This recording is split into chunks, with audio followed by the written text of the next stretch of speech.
শুরু করিতেছি মহান আল্লাহ পাকের নামে, যিনি পরম করুণাময় এবং অত্যন্ত দয়ালু।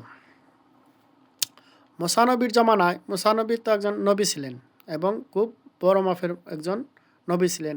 কোরআনে সবচেয়ে বেশি বার তার নামই উল্লেখ করা হয়েছে, বেশিরভাগই তার নাম উল্লেখ করা হয়েছে এবং মুসার নিয়ে অনেক ইতিহাস কাহিনী আছে। তে মুসানবীকে এক তার উম্মতে বলতেছে যে, হে মুসা, তোমার থেকে কি এই পৃথিবীতে এই এর সাথে জ্ঞানী লোক আর আছে? তিনি বললেন, না, আমার সাথে আর জ্ঞানী লোক নাই। তার এই কথা আল্লাহ অত্যন্ত রাগান্বিত হলেন। খানিকক্ষণ পরেই তার কাছে উঠে আসলো যে, হে মুসা, তুমি যে বলছো তোমার সাথে দুনিয়াতে আর কেউ এত জ্ঞানী নাই, তোমাকে কে বলল? তোমার সাথে ওই পৃথিবীতে জ্ঞানী লোক আছে। হে আল্লাহ, আমি তো জানি না। তো ওই জ্ঞানী লোকটা কোথায় থাকে, আমি তার কাছে শিখতে যাব, জ্ঞান শিখতে যাব। তো মুসা নবী একটা আসমানি কিতাব পাইলেন। তিনি জ্ঞানী বিদায়, তিনি সব দিক দিয়ে তিনি সর্বোত্তম ছিলেন বলেই তো তিনি আসমানি কিতাব পেয়েছিলেন। জ্ঞানীদের কাছেই তো কিতাব আসে। তাহলে তার কাছে কি জ্ঞান বাকি ছিল, যে জ্ঞানটার কারণে এই একজন নাম আছিল খিজির আলাইসাল্লাম। এই খিজির আলাইসাল্লাম একজন নবী না, একজন অলি। তাহলে নবী হইয়া, নবী তো হলো বড়, অলি হলো ছোট। তাহলে নবী হইয়া কি করে অলির কাছে যায় জ্ঞান শিখতে? তাহলে সেই জ্ঞানটা কি তার কাছে ছিল না? তখন বলতে হয় যে এই জ্ঞানটাই হচ্ছে ইলমে লাদুনি, ইলমে মারফত। এই জ্ঞানটাই শিখতে মুসা নবী গিয়েছিলেন খিজির আলাইসাল্লামের কাছে। আর ওই যে খিজির আলাইসাল্লামের কাছে গেছে, এটা কি আরবিতে বলে শেখ, ফার্সিতে বলে ফির, বাংলাতে বলে গুরু, কেউ বলে শিক্ষক, কেউ বলে যে নামই, যে ভাষায় যে নামই বলা হয়, অর্থ একটাই। শেখ, গুরু, ফির, মুর্শেদ, একই শব্দ, একই অর্থ, একই কথা। তাহলে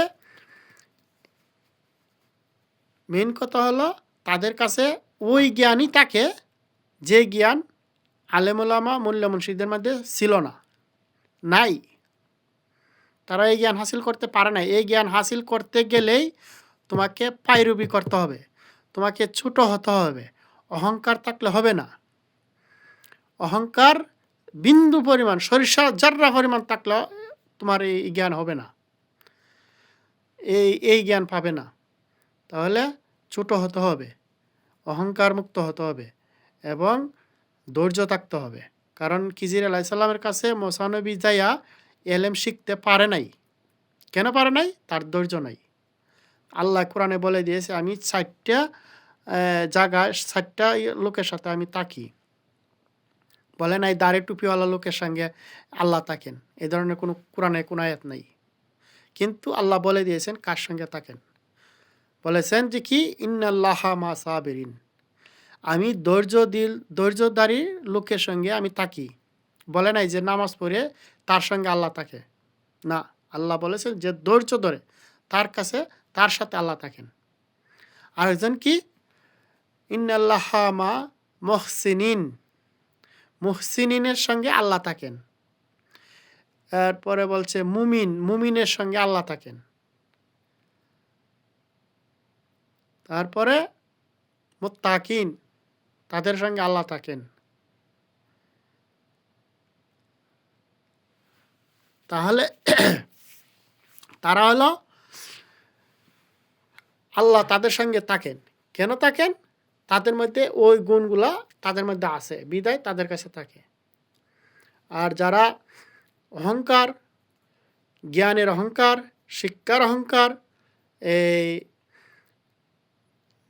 শারীরিক গঠন নিয়ে অহংকার, রূপ নিয়ে অহংকার, অর্থ নিয়ে অহংকার, এই সব কিছু অহংকারের পতাকা তলে ধ্বংস লুকিয়ে থাকে। তারাই ধ্বংস।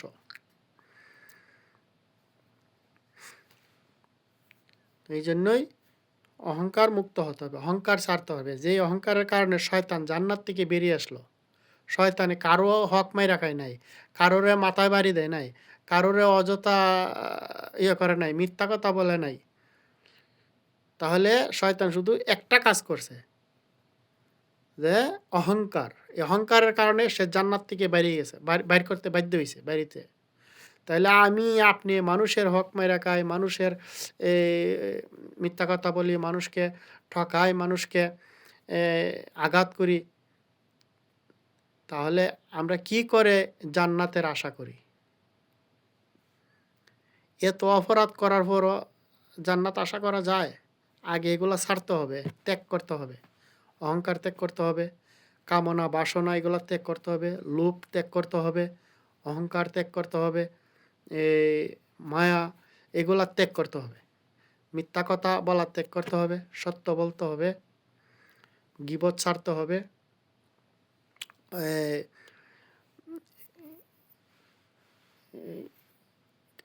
আরও যেগুলা আছে আল্লাহ নিষেধ করেছে এগুলা ছাড়তে হবে। ছাড়লেই আপনি শুদ্ধ মানুষে পরিণত হবেন। এই জন্যই লালন বলেছে, দেখ না রে মন দিব্য জ্ঞানে।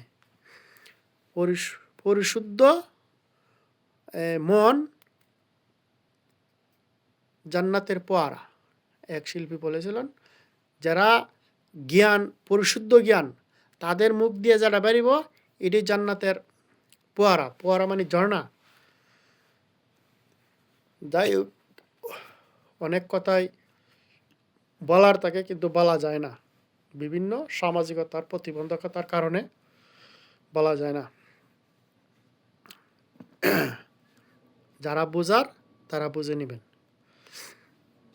আর আমার ভিডিওটা তো আপনারা দেখেই ফেলেছেন, তাহলে সুন্দর একটা কমেন্ট করে যাবেন। ভালো হোক মন্দ হোক, গঠনমূলক কমেন্ট করবেন, যাতে আপনাদের কমেন্টের কাছ থেকে আমি শিখতে পারি। এবং যদি কারো কিছু জানার থাকে অবশ্যই কমেন্ট করে বলবেন, উত্তর দেওয়ার চেষ্টা করব অবশ্যই।